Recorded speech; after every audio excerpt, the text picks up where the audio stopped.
Welcome back to another episode of Deep Thinker Society. We have Jolie here with us, Jolie Downs, the author of Thriving After 40. How are you doing today, Jolie? I am doing great, and I'm so excited to be here with you, Lori. Thank you for having me on. Yeah, I'm super excited to have our conversation and see, what it is that your Thriving After 40 is all about. I'm really interested in your perspective. Fantastic. I would love to share with you. I can just jump in. I can tell you a little bit about the Thriving After 40.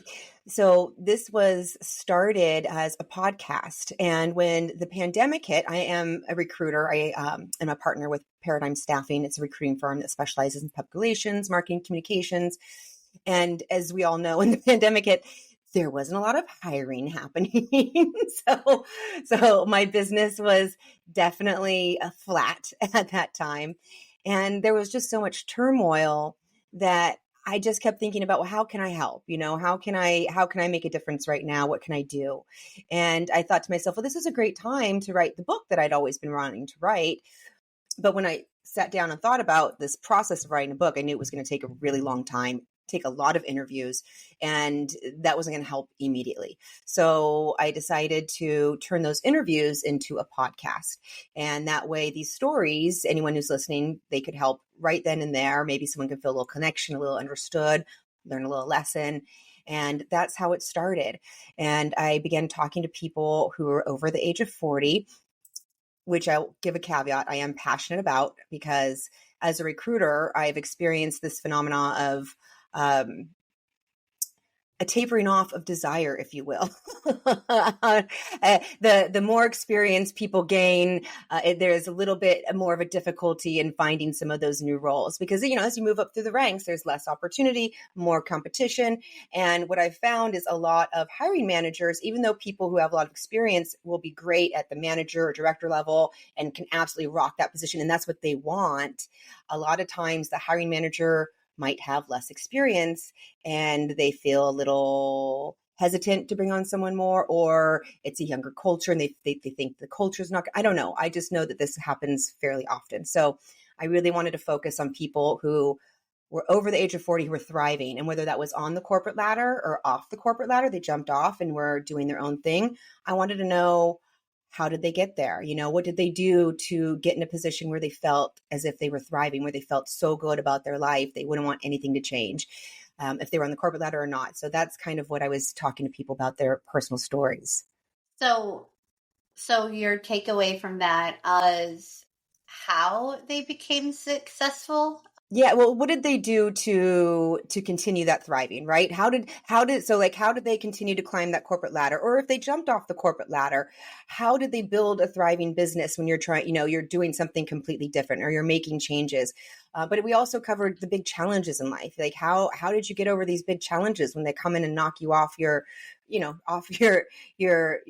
or your road that you're on?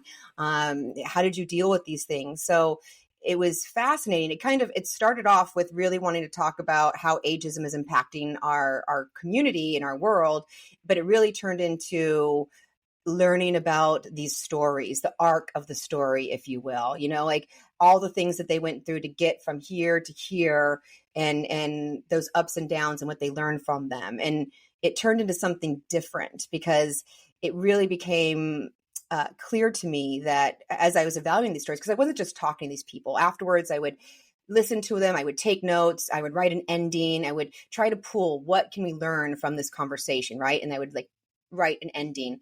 And by doing that, these stories started just sticking with me. And I started seeing these correlations, if you will. There was a pattern. I started calling them universal truths. These are the universal truths to having a thriving life, if you will. And so that's what I started pulling. And that's what I ended up writing the book about, were all of the commonalities that I found through all of these stories, because it was interesting. I'm telling you, I would start talking to someone, they'd be talking and like, oh, I feel like I know what's going to come next. Yeah. That's funny you say that, because the fact that you did it Thriving After 40, and it could have been any age actually, but the fact that you did Thriving After 40, I'm speaking from an astrological perspective, because I really look at things through patterns and commonalities as you are. Mm-hmm. But astrologically speaking, I was thinking, well, what were some of the bigger planets going through people that, when they were born in their 40s and on? And, there's a couple generations in there. You have the Gen X, and then you have the baby boomers in there. And, Mm-hmm. and so you come from different backgrounds.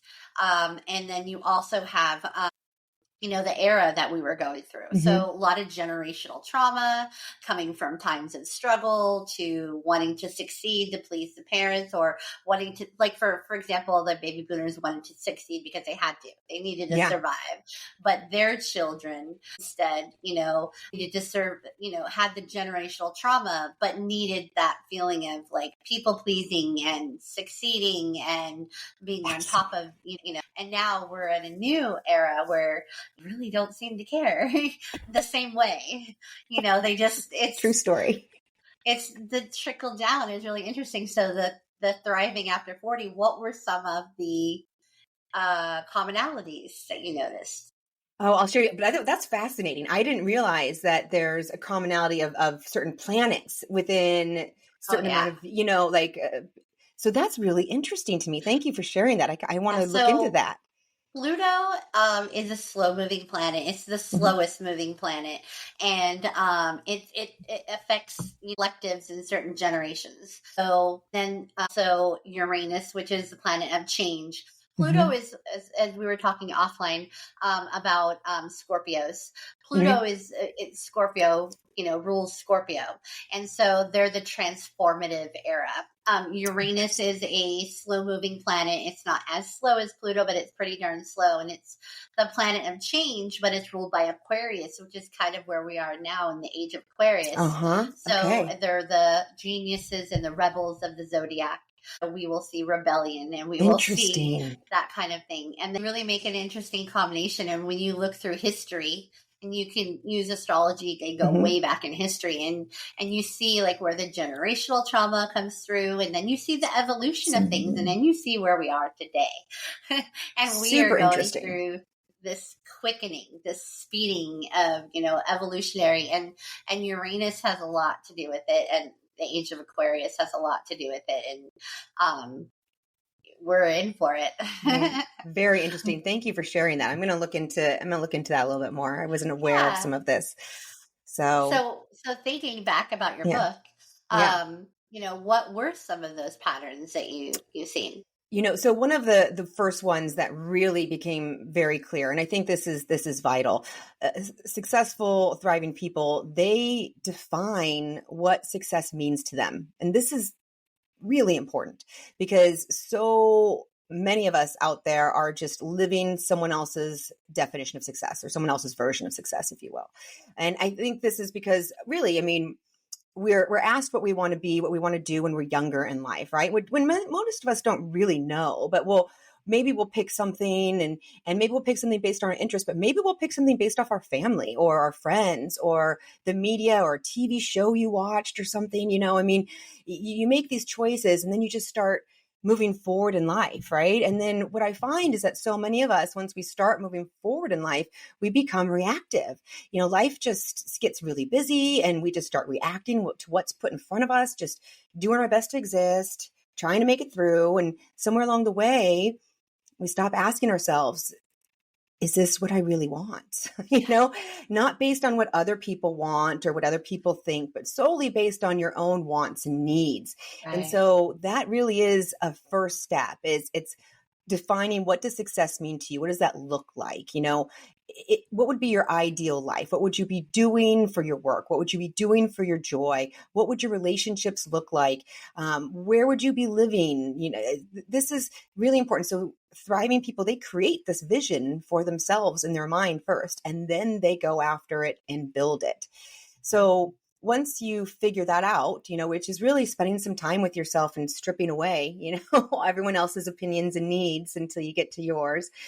you can reverse engineer it, and you can figure out what it is that you need in order to get there, and you can baby step yourself there. I mean, in order to do this, I need to learn this, and in order to learn this, I need to read that. In order to read that, I can go sign up for this. So it's taking it Would step you by say step. that they're the level of self-awareness of those who are thriving? Because I feel like that ends up being the common denominator in most things in order to be successful Absolutely. is self-awareness. 100%. In fact, that's, when you say that, what's interesting is it's a proven study that the most successful CEOs, the number one attribute that they have is self-awareness, because we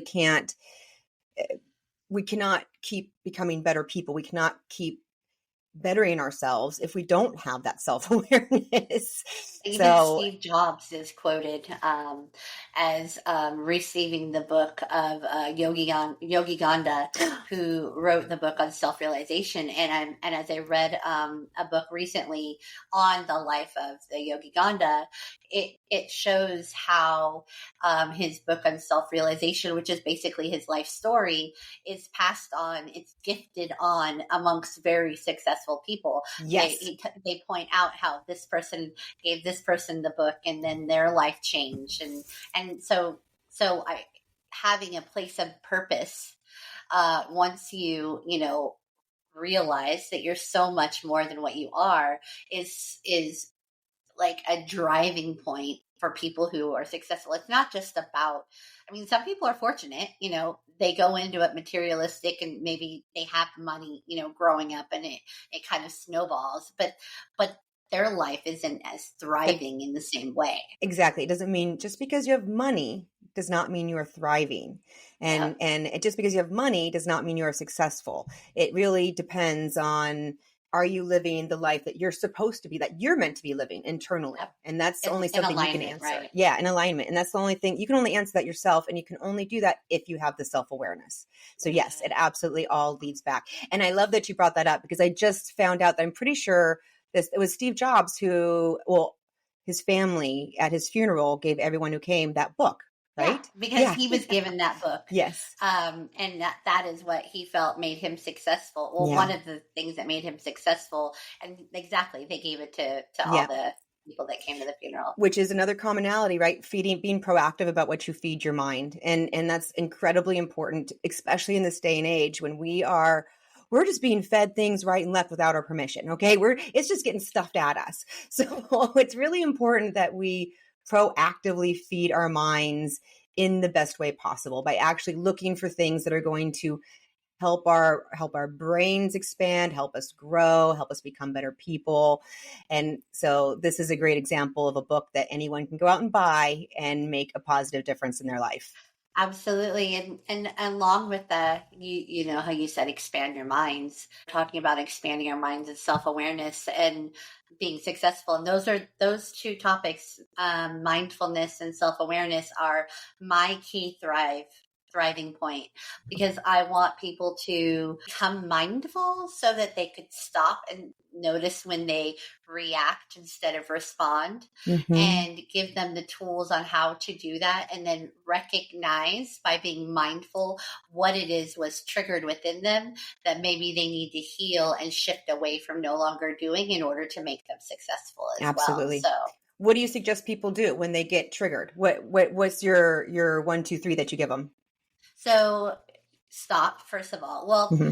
first of all, when somebody triggers you, if you take just a single breath really quickly, like if you allow yourself, like you're going to react, you can feel it in your body, Mm-hmm. and that's the main thing is recognizing the feeling in your body, is taking a deep breath. And when you take the deep breath, you give yourself a few seconds to be able to become mindful, where Yeah. you're going to react. So let's think about this. Should I react? Is this something that they did intentionally, or is this something their problem? Like, you have to give yourself time to assess. Are they triggering something in me? Maybe I didn't eat enough today. Maybe I've already had, people cutting me off on the road before I got here. Maybe I'm already reactive and they triggered something, or maybe they triggered, like the very first thing is it me or is it them? And if it's not you that's being triggered and it's them, then that's where you have to embrace compassion. We don't know anything prior to that moment about where they're coming from or why they're coming from, right? Yes. So therefore we have a choice. How are we going to respond? So if it's us, then we need to deal with it. If it's them, then we need to recognize it and give them the benefit of the doubt and allow them, and it has nothing to do with us. And so we don't need to react. We can just respond.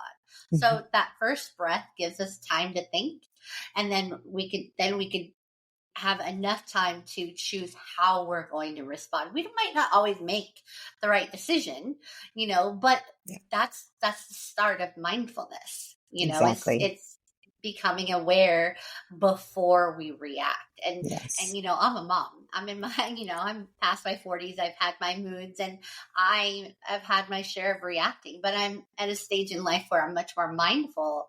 So I really try to not react. And then when I do, I always go back after and I let because it usually only happens with my child. I let her know, hey, I know that I probably didn't need to react that way. Explain myself. And then we talk about the underlying situation that maybe had me respond that way. Yeah. Same. I do the same. I don't want to teach her accountability. Exactly. By treating her like a human, like she's not just my child, And we all make mistakes, and it's important for your children to see that, yes, you can make a mistake and that you can own it. You can apologize. Everything can come back together. We can move forward. So I think that's a really important process personally. I agree with you 100%.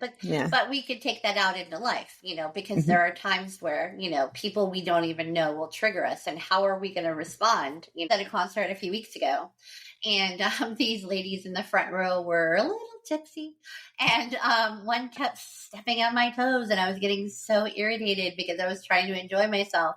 And I was like, okay, well, I've been there, at some point in life, and so I'm just going to move over this way or put this other person in front of me this way, and I chose to not react angry or push them out of the way or, just instead responded by shifting myself and taking myself away from the situation. That's something I've learned too in the past few years. It's like a hack for petty irritations, right?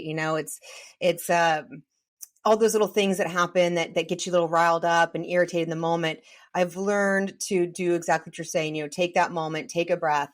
But then what I do when I find myself getting irritated, what I'll do is I'll take that breath, I'll close my eyes and I will actually picture this like pink light coming over me. And I picture it as like this pink light of love. And I picture myself being filled with this light of love. And then I picture myself sending some of that love to the person who's driving me a little crazy for whatever reason. And it's fantastic. I call it's one of my superpowers, because what I found is that when I do this, when I actually feel it and I feel like I'm sending love to that person, the person either stops what they're doing that's irritating me within a few minutes miraculously, or they leave. Generally, I would say that happens like 80% of the time. And for the 20% of the time that they don't, and it just continues, I've changed how I feel. I changed that irritating feeling of what's wrong with this person? Why don't they have any self-awareness or what have you, to just love, and I put love back in my body, and so I can go on and enjoy myself with the rest of my day and not feel irritated and carry that with me. Realized. Yes. You stopped. You realized, what you were really actually doing, you were changing you. Yes, I was changing me. Brought that pink light in, you brought it into yourself. And so you were able to expand that love and light to the others by shifting yourself. Yeah. That's awesome. That's beautiful. Yeah. Well, and changing yourself, that's another commonality in the thriving. It's focusing on yourself. You focus on what you can control, let go of everything you can't control. And really, we cannot control other people. You cannot control other people. Every time you try to control someone else, you're going to make yourself miserable. You can only change yourself. So start there. Create more obstacles is all you really do. Yep. Yeah. Absolutely. And the term I use a lot is, if you don't like the way something looks, then you change your perspective. So, looking at it in a different way, because Right. we only see things from our one perspective, Mm-hmm. but we have no idea what their perspective looks like. So Mm-hmm. really it's about going within and, changing our perspective, or allowing ourselves to know there are other perspectives that maybe we can't see in the moment. And Absolutely.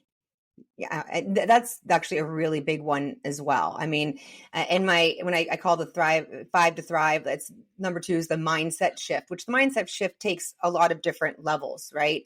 But what you just said is one of the biggest ones, I think. In fact, it was one of the more powerful moments for me in one of my podcast interviews with Thriving After 40. It was this guest who one of my shortest conversations, but one of my most impactful. I cannot stop thinking about this woman. And she talked about that shift of perspective, if you will. And she was this woman who had been diagnosed with stage 4 incurable cancer. She was told, her name was Veronica Villanueva. She was told to go home and plan for her death. And instead, she went home and she planned for her life. She was in a marriage. She was unhappy in her marriage, unhappy in her job, unhappy in life. So she went home, made a plan for what she wanted, started her chemo treatments, got a divorce, quit her job, found her joy, focused completely on what she wanted, and got through it.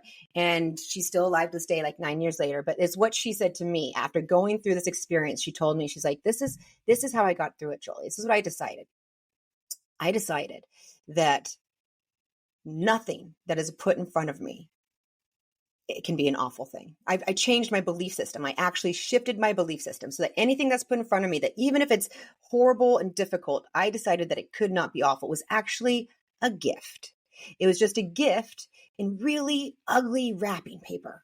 And it was up to me to figure out what that gift is. And I you have know never been able to forget it. that perspective of the gift. So thinking about the reality of the fact that people give actual gifts all the time, right? Mm-hmm. Sometimes they give us gifts that we have no idea what they were thinking when they gave it to us. And of course it's not going to fit, but the fact is they gave us a gift, and that right there alone is enough for us to change our perspective on what they gave us. Mm, So and then how we'll use it. And yeah. I know that people look at regifting as a bad thing, but I don't think so. I think that when we're grateful from the person that gave out of their heart to us without being asked, and we want that to be utilized or recycled and giving it to somebody else that is out of a place of love as well, it's only spreading the love that much further. But when we look at like life the way she did, and somebody gives us, let's say, our boss, gave us a low grade, a low, rating on Mm-hmm. our one-on-one, for the Mm-hmm. month or whatnot. And we take it personal, Mm-hmm. and we feel like they're after us. And, but really, if we look at it from her perspective as a gift, they gave us the gift of looking one more time that we're doing that isn't getting us the rating. What within us, what are we not doing? Where are we, and that's a gift. Yeah. Like to have to reflect and to have to go within when horrible things happen, it's forcing us to, find the good in it. And the thing Absolutely. is, people, we get wrapped up in the feeling of horrible Mm-hmm. things too much sometimes. And Yeah. we just want to feel good, Mm-hmm. and really that's what a boy, sometimes it's okay to feel bad because that gives us, again, time Yeah. to like go within. So I think it's really beautiful that she looked at it like a gift. And Yes. it's a good perspective for people to try to metaphorically use in their own lives when things come at them that they Yeah. don't know how to Absolutely. fully appreciate. It's definitely been impactful for me. I mean, there's so many different ways to talk about this type of belief. It's the same with Nietzsche with the amor fati, right? And it's the acceptance of what is, if you will. When these difficult things happen to us, when these challenges happen to us, they're there, how we tend to get stuck in this, like, it shouldn't be this way, or I don't want this, or why is this happening to me, and we get stuck in those feelings because it sucks, and we don't want that, or we're grieving. I mean, it's awful. There's awful things that happen, and I know I myself have gotten stuck in some of these awful things, and it was a stuck for years type of a thing until I learned. And so when I learned these different philosophies and these thought processes, I found them so powerful and so helpful, because it's true. Look, this thing, bad things do happen, they happen, and that's where you are. And when you just accept it, you're like, okay, well,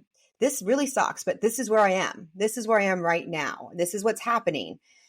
I can't do anything to change it. So I can only change how I'm going to look at it. So how can I look at this right now? How can I learn? How can I grow? What can I do so that maybe in a year from now or 5 years from now, I could look back and see that this was something that really helped me become who I needed to be, or, it turns out to be a good thing in some way. And by doing that, you change your life, really. And it takes this Eric Edmeades, he calls it the hindsight window. It's shortening the hindsight window. And his theory is the longer the time between something happens and the time when you realize that happened to help you in some way or to get you somewhere, the time in between figuring that out is the hindsight window. And the longer your hindsight window, the less happy you are in life. The shorter your hindsight window, the happier you're going to be in life in general. And so I've found that to be very true. And I try to look at those things even when it's really hard. It's like taking those moments to breathe. Yeah. Yeah. The hindsight window.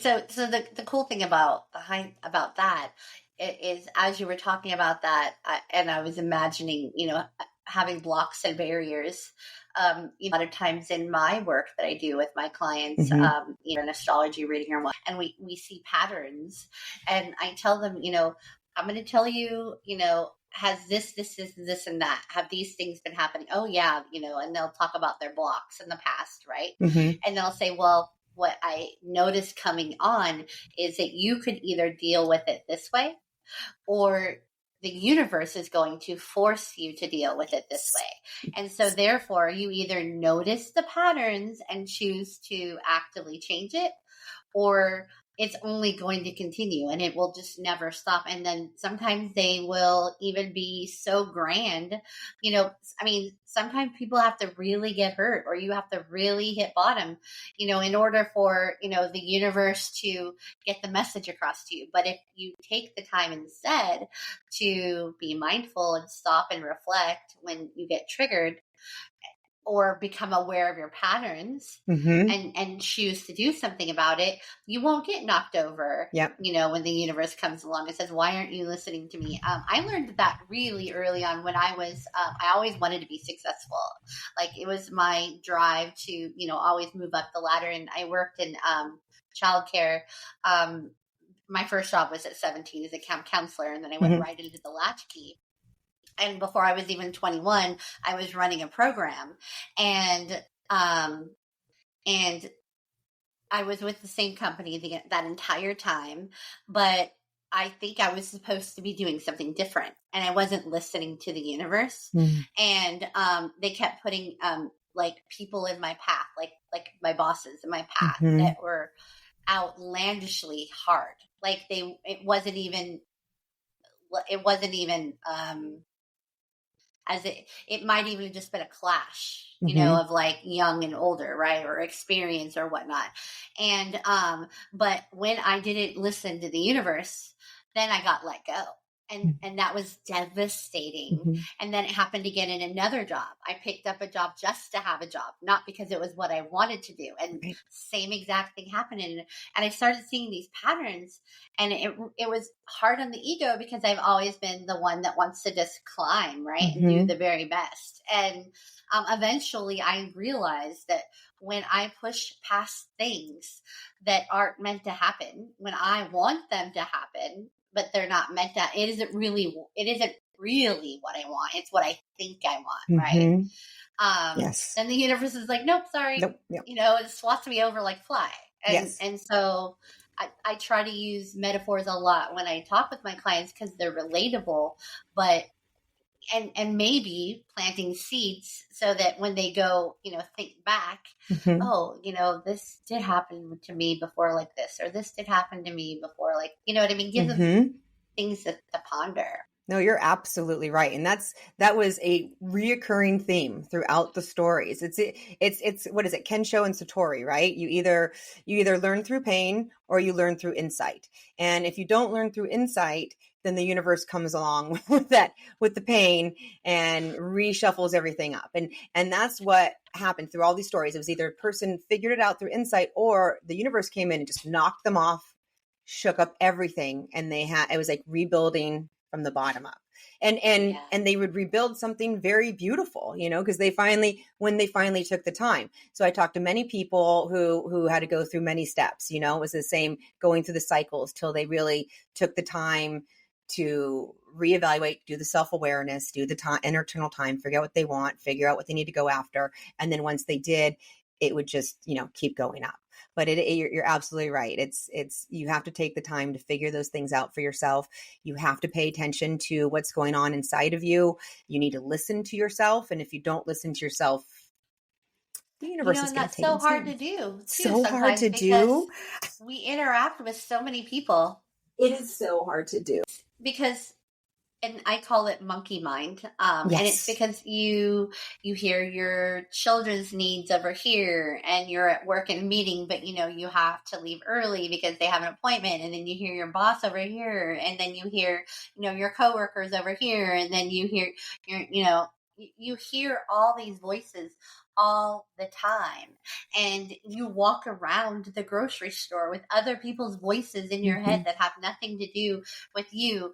And when you hear all these voices, it's so much harder to know what is yours and what isn't. And that's why mindfulness and finding passages to peace and surrounding yourself with people who are a little more for a lack of a better word, less toxic, who are choosing the same, pathway as well. Yes. So that you could start to hear your own voice. Because really that's what it boils down to. Yeah. Can you hear your voice? Like when your body is screaming at you in pain or anxiety or a panic attack, like it's doing it because you're not listening. Yeah. Mm-hmm. Oh, it's so true. People get rashes and they get hives and they get diseases, and it's all their body just being overwhelmed with you not listening to it. Yes.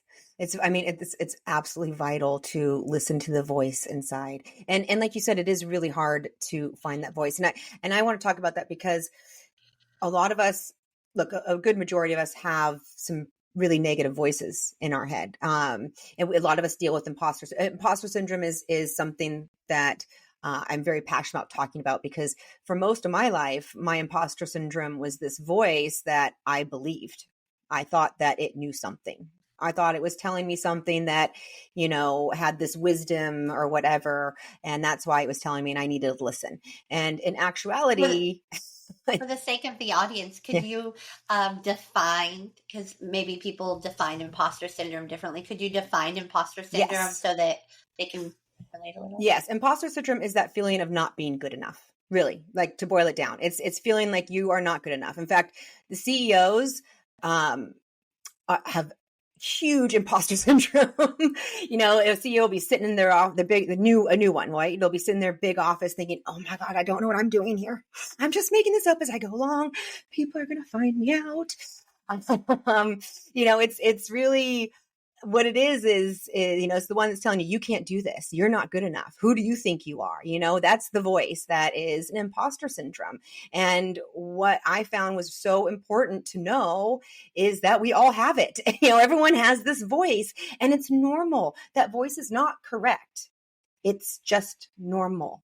And it is a gift from our caveman ancestors. It's a gift from our past of a motley crew of people who have added negativity or negative thought processes to our lives, and it's all coming in. But legitimately, our caveman ancestors, we have this thought process that we are born with that tends to the negative because that saved our lives back thousands of years ago. You wanted to, walking along, you wanted to think the stick was a snake because that would save your life.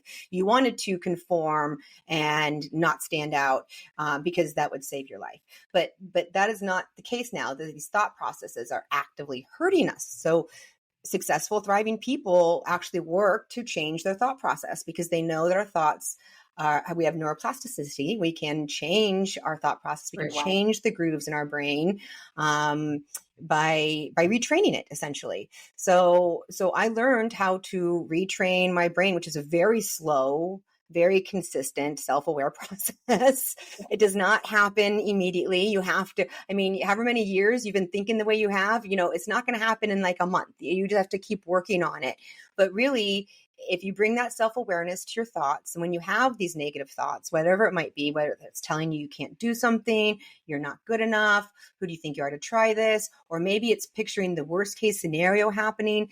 You just bring that awareness that you notice it without any judgment because it's normal and we all have it. And you're like, oh, there I am thinking negative again. Okay, I'm going to change that thought because I can choose what I focus on. So I'm going to take that negative picture or that negative thought, and I'm just going to give it the exact opposite. No, I am good enough. Okay, I was picturing myself failing this. Well, I'm going to picture myself succeeding. What if everything goes right? What if exactly what I want to happen happens? What if I help others? The funny thing is, listening to you, with some of the negative terms you're using, because I know people think that way, is there's a whole genre of people out there right now who are anti-positivity, where they're like, I'm not all love and light. I have this side of me that is dark, and that's okay. And I'm going to continue to be it. And, that's all fine and dandy, that if you're going to embrace that as part of your authenticity.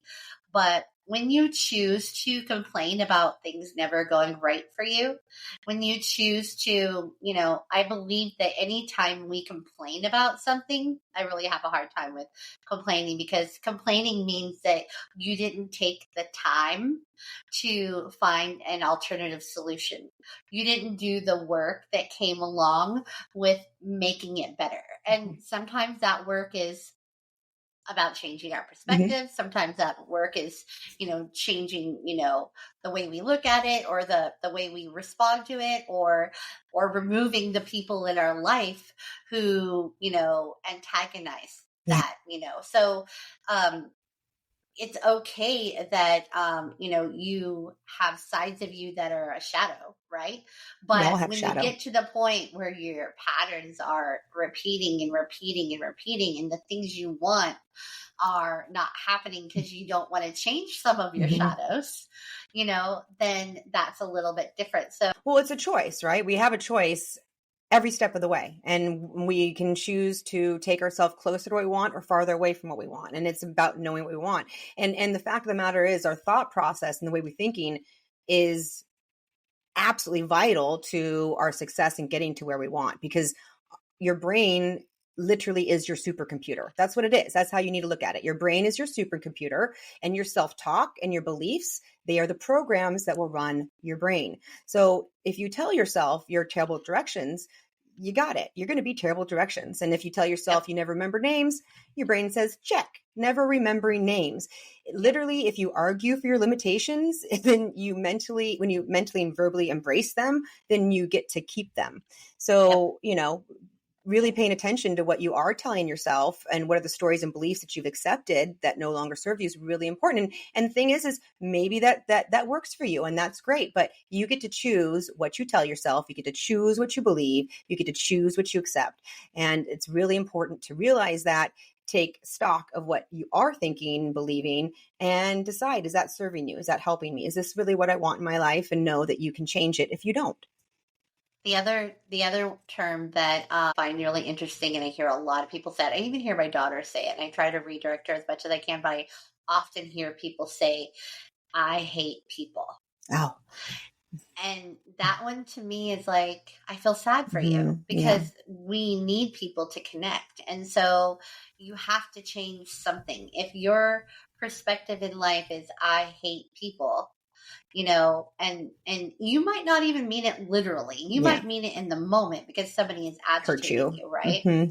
And then you're categorizing it, everybody into people. Yeah. But what's happening is you're isolating yourself and you're not looking at what within you is being triggered when, these particular things happen. Or maybe you're putting yourself in situations where this is going to happen. So if you find yourself driving in traffic all the time and it triggers you, then yeah, you're going to hate people, but if you, instead find an alternative, solution, to, make it a more pleasant drive or to realize, I can't change any of this. So, I just feel like people who say I hate people really need to change that program in their brain to something else. I agree. And it probably means they haven't met their people either. Like you said, you might be in situations, that aren't meant for you. And I mean, that could be in many situations. I mean, high school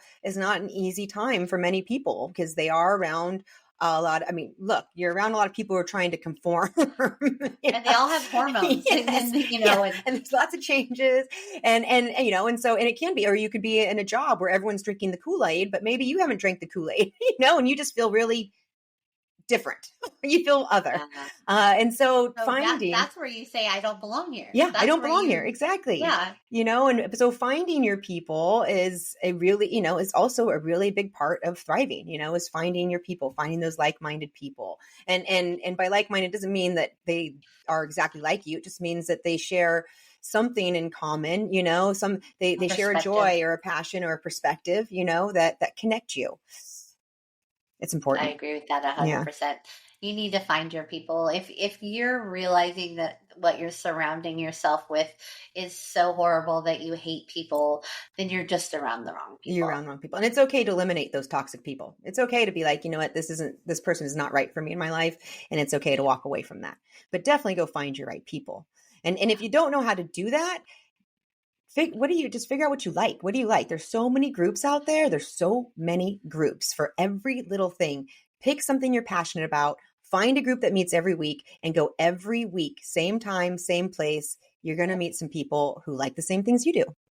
Yeah. And if it's, even taking you outside of your comfort zone, you might love art, but not feel like you're an artist. But take an art class anyways, for the social aspect of it. Oh, absolutely. Can I, you know what? It is vital. Please do that. In fact, I want to share with you a story that has stuck with me that I loved, that proves this exact point. Her name was Jennifer Ann Gordon, or her name is Jennifer Ann Gordon. But at the time, she was working in a very isolated role. She was cut off from connections while living in this abusive relationship. Really, it was a time in life when your confidence is at an all-time low, your imposter syndrome and fear all-time high. And she had always had this longing for ballroom dancing. And she was like, it was this passion in my heart that I always wanted to do. And I would talk about it. She's like, in fact, people had given her gift certificates, for birthday, and she never used them. Years would go by and she'd walk by this gift certificate back and forth, never did it. She just didn't think that she could, she had that, she had that imposter syndrome going. Well, she finally worked up like 30 seconds of courage to call and make the appointment.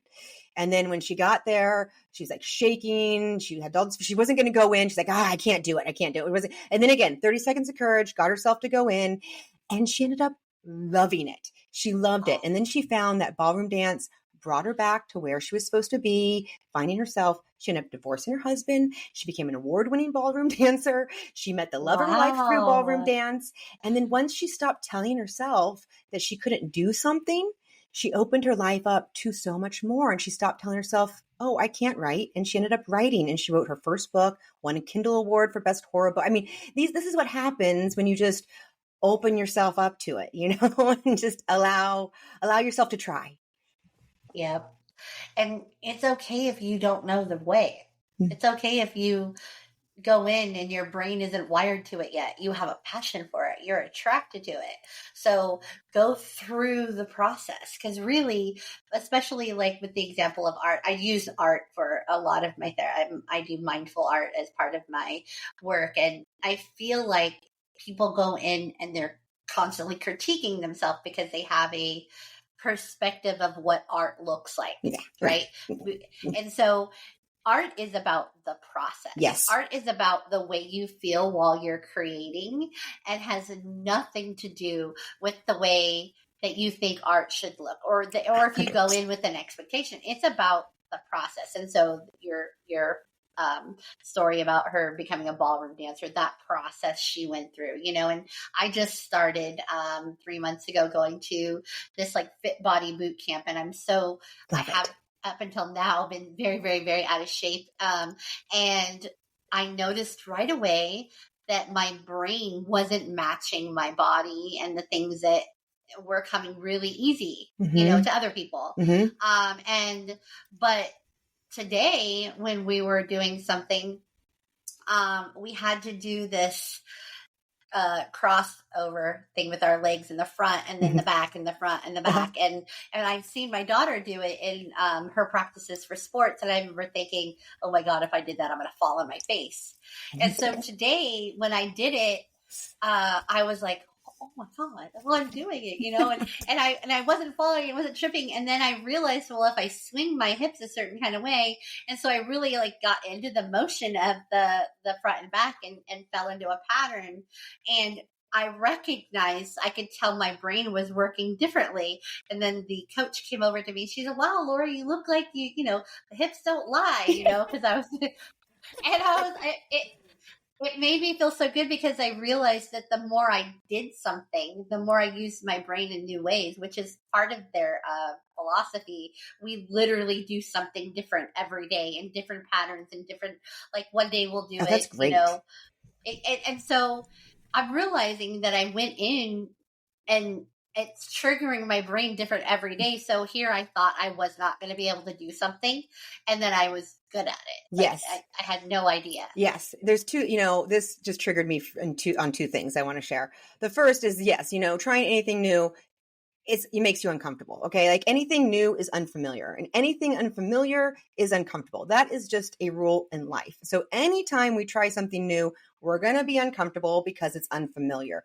The only way to make something comfortable is to make it familiar. So the only way to learn something is you have to keep doing it. And the more you do it, the more familiar it becomes. And then all of a sudden you're getting on your way to master it. So that's just a normal thing. So if you try something and you feel uncomfortable, it's not because you weren't meant to do it. Just remember that. It's okay to go into something and be really bad at it.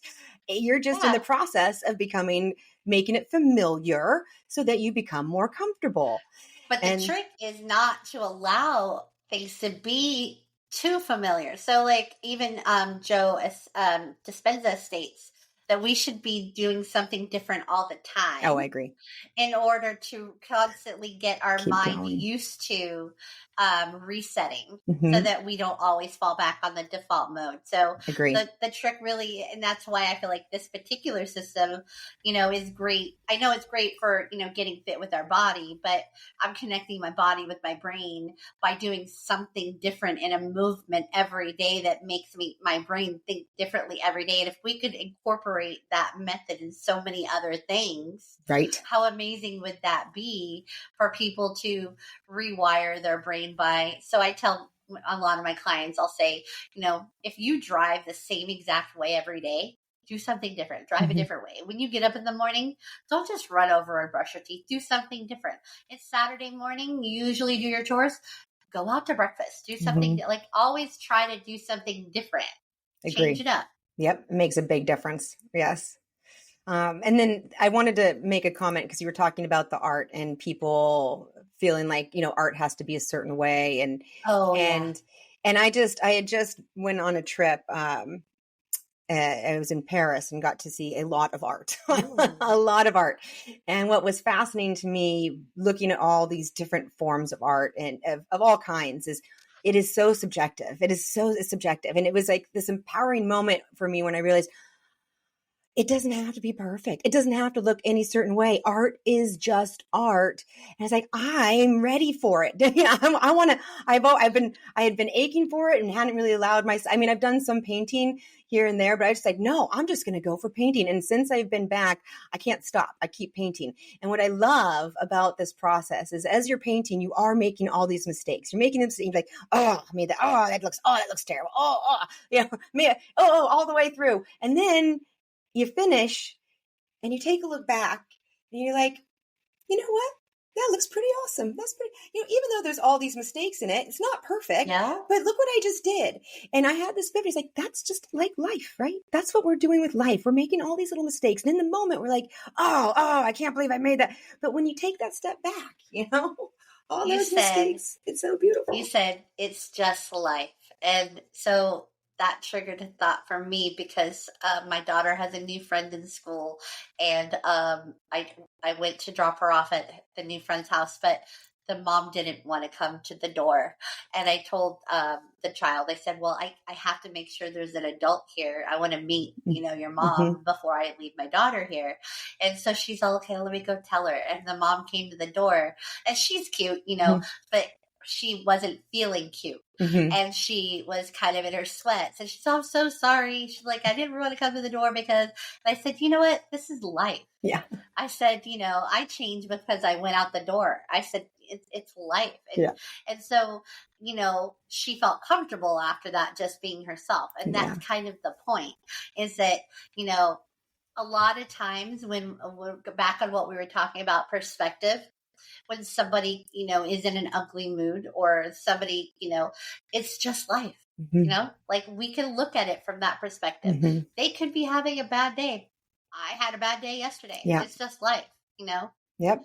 So I would love to see your art, by the way. I teach art. So it's like, my daughter and I just got on a paper mache kick, and I want to teach a paper mache class, and paper mache looks intimidating and hard, and it's not.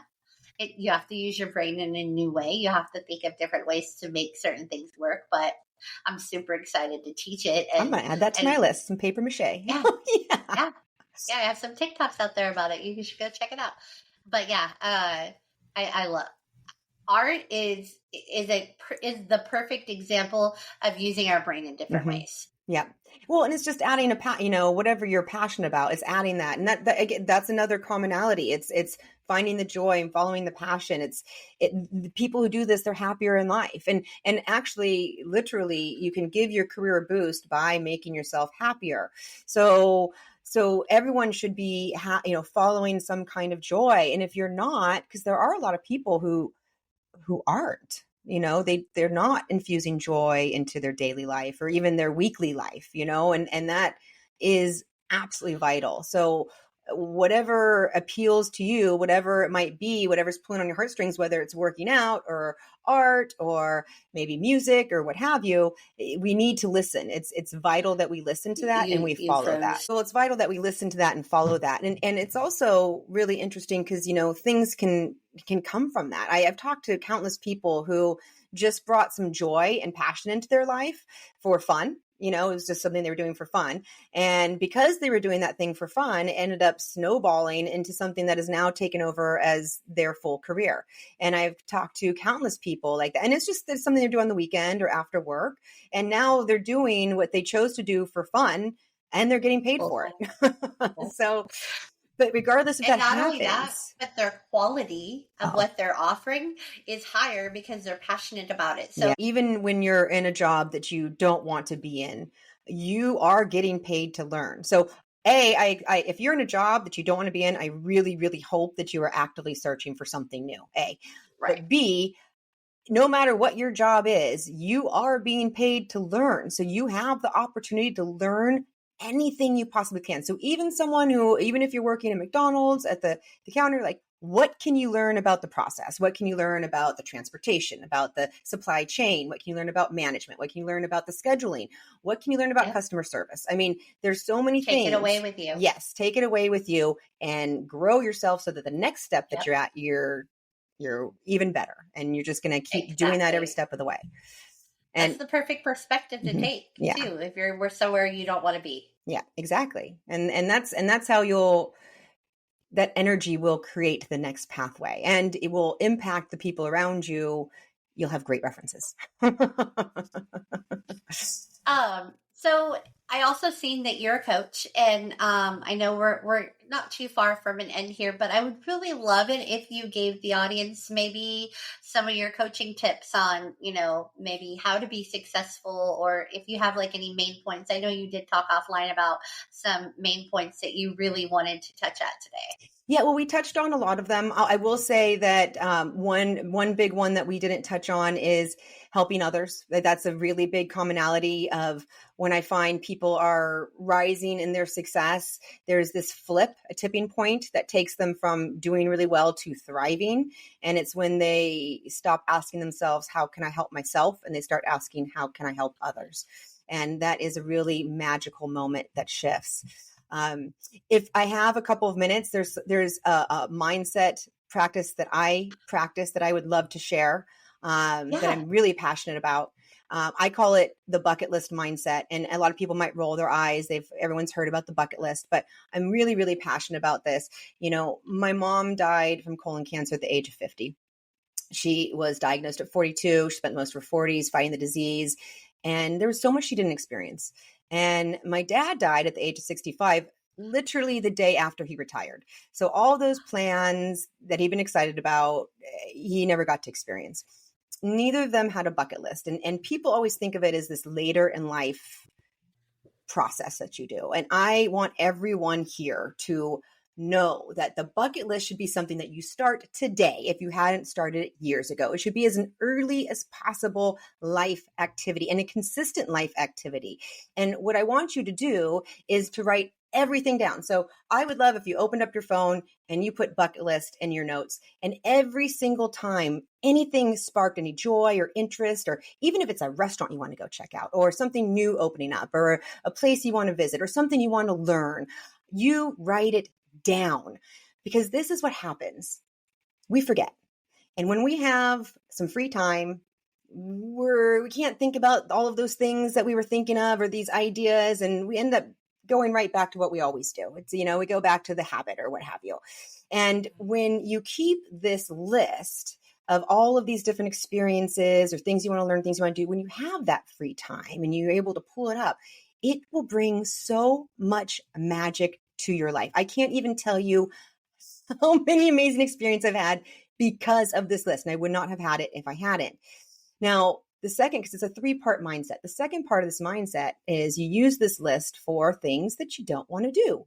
So when there's things that I am kind of not looking forward to, as that sinking feeling in my gut, I will add it to my bucket list.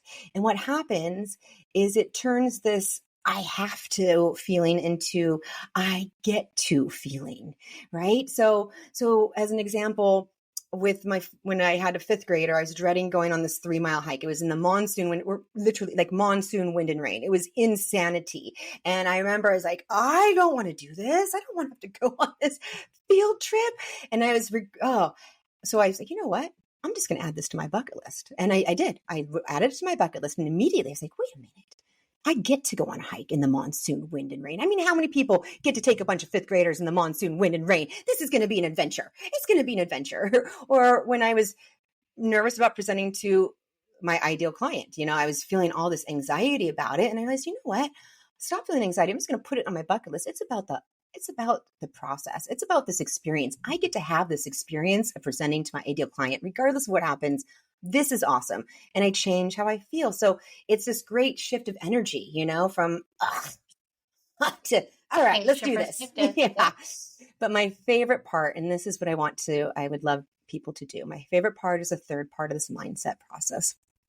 And you keep an already accomplished bucket list. Okay.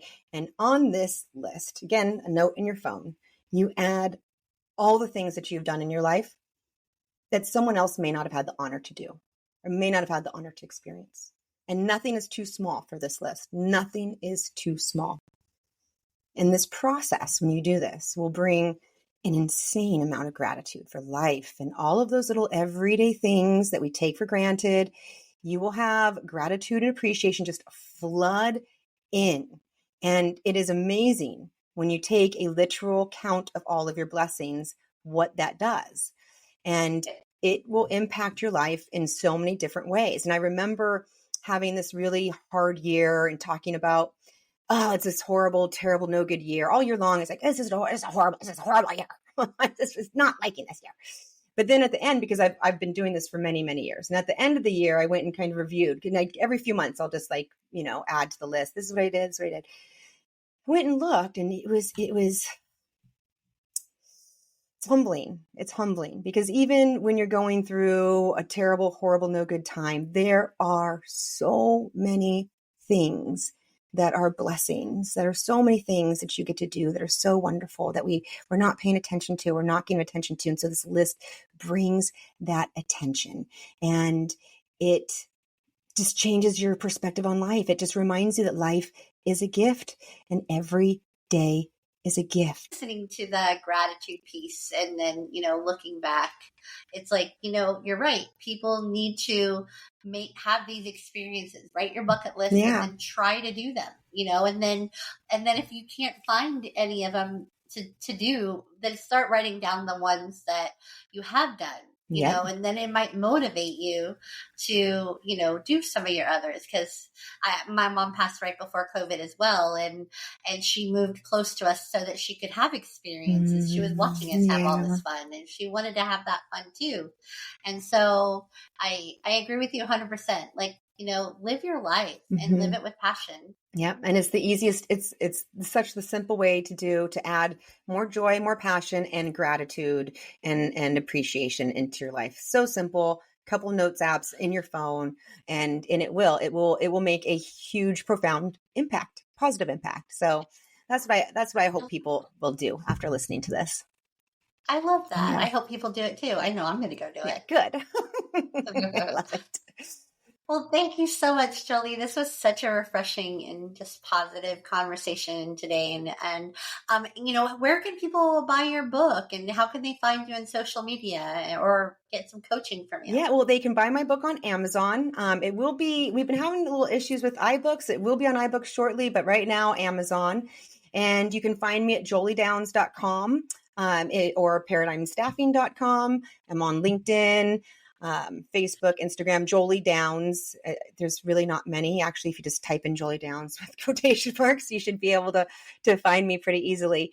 And you can contact me if you're interested in coaching. You can contact me through my website or via email, jolie@paradigmstaffing.com. That's wonderful. It's so nice to meet you. Thank you for being on today. Thank you, Lori. I've had such a great time chatting with you. Thank you for having me a part of this. All right. You take care.